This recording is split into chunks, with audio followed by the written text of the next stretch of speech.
Pero yun nga kanina, nagmumuni-muni ako. Sabi ko, may meaning ba to? May meaning ba na tuwing dadaan ako doon may nagpapaalala sa akin tungkol kay Pepsi Paloma?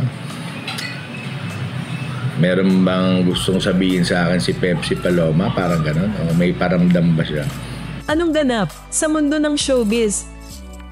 Nag-trending ang bagong TikTok video ni Anjo Iliana matapos niyang ikwento ang umano'y paulit-ulit na pagpapaalala at tila pagpaparamdam sa kanya ng yumaong artista na si Pepsi Paloma. Ayon kay Anjo, nagsimula ang lahat noong 80s, 90s habang madalas siyang bumiyahe kasama ang manager niyang si Douglas Quijano, pati sina Joey Marquez at Richard Gomez. Bawat daan daw nila sa Subic Backgate, iisa ang sinasabi ni Douglas. Diyan nakalibing si Pepsi Paloma. Noong una, hindi raw ito pinansin ni Anjo. Pero nang maulit ng 8 o higit pang beses, napaisip na siya kung bakit paulit-ulit itong sinasabi sa kanya. Yan. Good evening at sige na nga, bukas mag-aahit na ako. Mukha na akong ewan. Kwento ko lang sa inyo, naalala ko ngayon na nasa labas ako, nagmumuni-muni. Naalala ko nung ako'y 80s, 90s.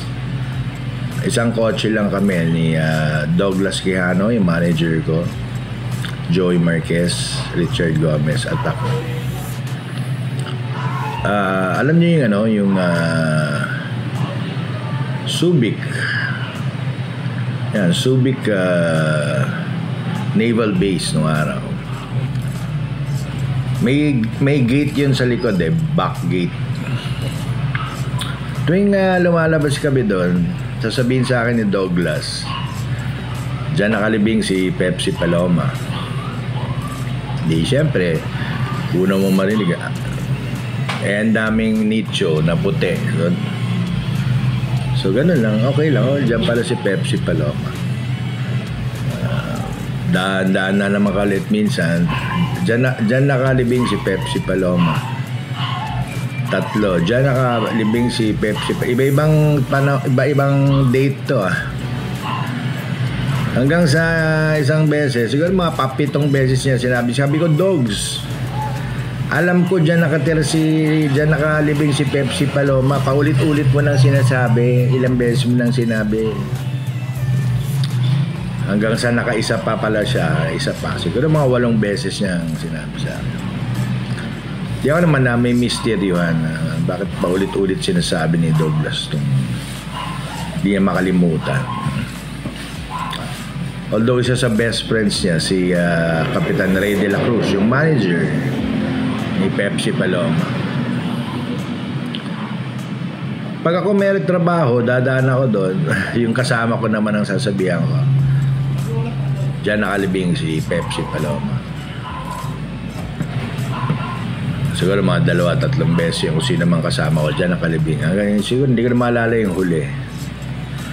Ang point ko, bakit parang laging pinapaalala sa akin yung Pepsi Paloma? Anong kinalaman sa buhay ko niyan si Pepsi Paloma? Hindi ko nga siya kilala Pumasok ko sa showbiz nandiyan na wala na si Pepsi Paloma. Pero na-meet ko rin yata isang beses yung manager niya, si Ray de la Cruz.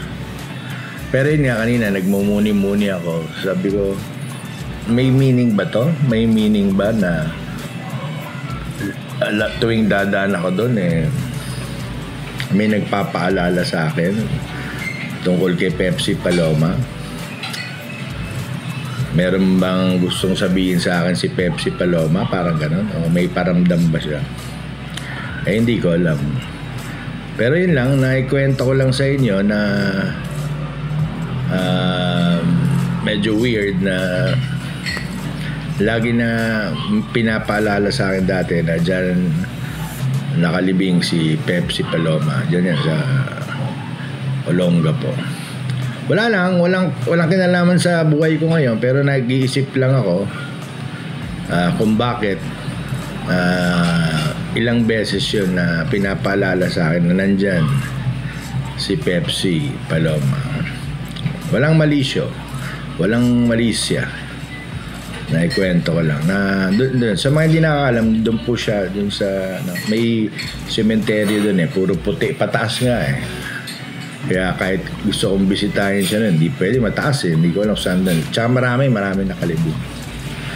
Yun lang. God bless her soul.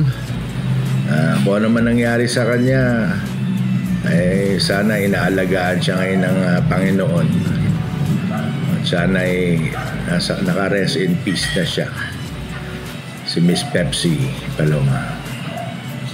May sinasabi nga bang paramdam o ginagamit lang ba ang pangalan ni Pepsi Paloma para sa pansariling naratibo ni Anjo sa gitna ng mga kontrobersya na kinakaharap niya ngayon?